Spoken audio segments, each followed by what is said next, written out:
Okay, well, we're doing some more con law here today, and so what we're working on right now is the case of Cooley versus Board of Wardens, okay?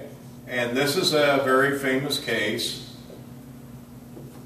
and what we're looking at here is that this had an impact on shipping and commerce, and so we've got to look at it. This was an 1852 time period. It was decided in 1852. It's 53, so it's volume, 53. U.S. is the reporter. And then we said 1852. And then it's a question here is what's the page number? I can't remember. When I walk across the room, I'm getting so old, I guess.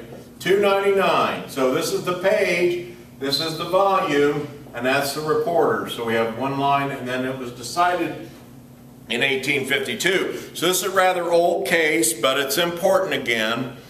And so the issue is that there was a Pennsylvania law, it's actually in the Port of Philadelphia, that required any international or other state or even federal ship to hire a local pilot. And so some of the people, what's a pilot? Well, a pilot is, Mark Twain was a pilot, Samuel was a pilot, and what he was doing was that he had gone up and down the river so many times that he knew where all the dead trees were, he knew where all the sand barges or sand, little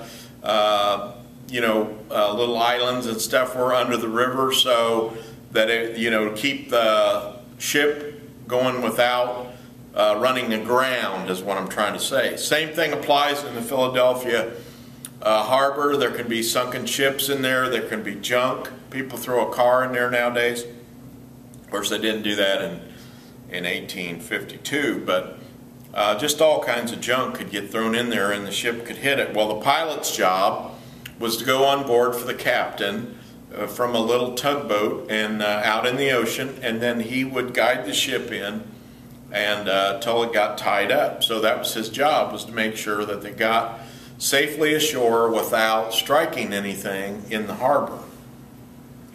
And so what they said is if you don't hire a local pilot, then there will be a fine. You have to pay a fine for not using our pilot. If you want to use your own pilot, you can do that, but you're going to get a fine because it's one of those situations where you have to use the local pilot. Well, a lot of these big ships were complaining, and Cooley was one of them, and he was saying this doesn't seem fair because why should I have to hire a local pilot when I've got my own crew? I'm already paying my own crew.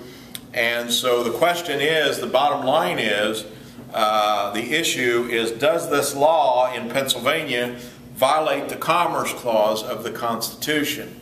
So we're getting over into the Commerce Clause now. Pretty hot and heavy. We'll talk about this for a long time.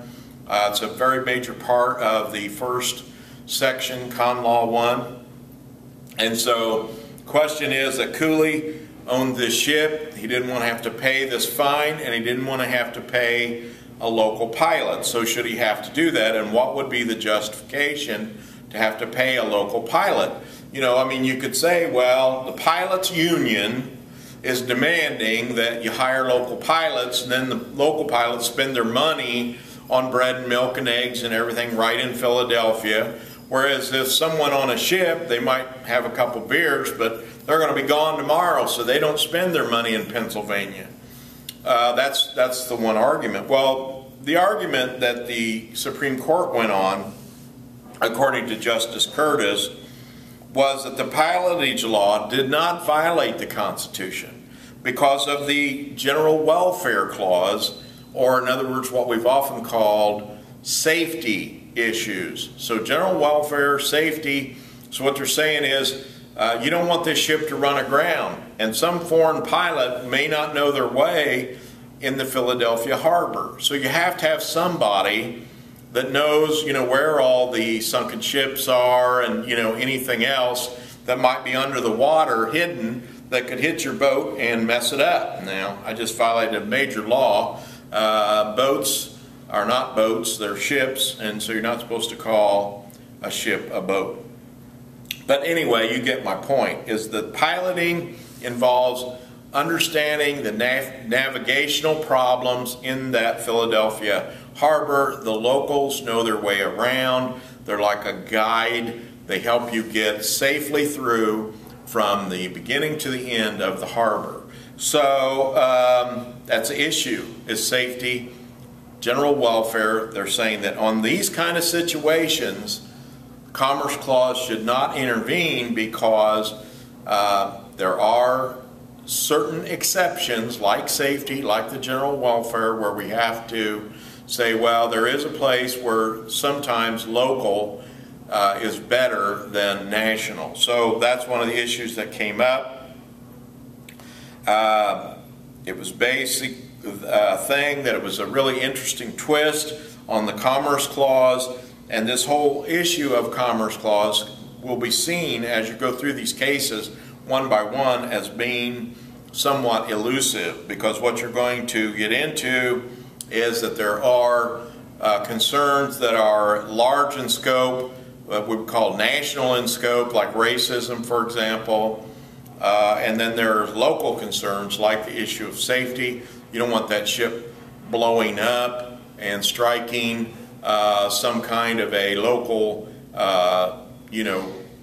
sunken ship or something and causing a big mess in the harbor, could shut the harbor down. You don't want that. So based on that, you have to have a sensible approach, a common sense way of looking at things. So you got to look at it from both levels, the national level and the local level. So basically what they're saying is the power of Congress is selectively exclusive, and so it's up to the court to decide which is the more pressing concern. So that was a decision that was made. Quite frankly, Justice Tunney was on the court. He's the same guy that decided that Dred Scott case, which is considered to be by many the worst case ever decided in the United States Supreme Court. And if not, it's at least one of the worst 10 or so, maybe 2 or 3 even, that were ever decided. So this is in that time period, but this appears to have been a pretty sensible and reasonable decision by the court. Well, give this a look, give it a listen again if you need to, and this is just more or less an introduction to the Commerce Clause, and we're going to start dealing with this more and more. So enjoy. Let me know if you got questions. My email address is at the top if you need to get a hold of me. So here again, hope you enjoyed it. We'll come back with more later. Thank you.